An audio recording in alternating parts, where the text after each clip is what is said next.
नमस्कार. आज पिंपरी पेंढारच्या ग्रामसभेत तुमची तंटामुक्ती अध्यक्ष म्हणून निवड करण्यात आली.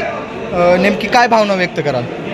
आता जवळजवळ मी 7 वर्ष या तंटामुक्ती अध्यक्षपदासाठी मी लढत होतो. त्याबद्दल इलेक्शन व्हायचं, पण गावाने एक एकोपी दाखवली. आज सर्वांनी मला बिनविरोध निवडून प्रथमताचे बिनविरोध करून दिले. प्रथमतः बिनविरोध झालेले या पिंपरी पेंढारमध्ये सर्वांनी एकी दाखवली.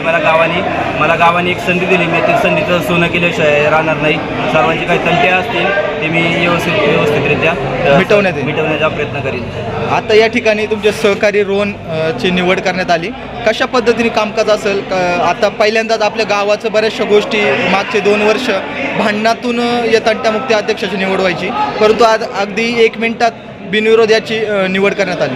प्रथमतः माझा मित्र, माझा भाऊ रोहन कुटे याचा अभिनंदन. तंटामुक्तीचा अध्यक्ष झाल्यामुळे आणि पुढील जे तंटामुक्तीचं काम करणार तो याला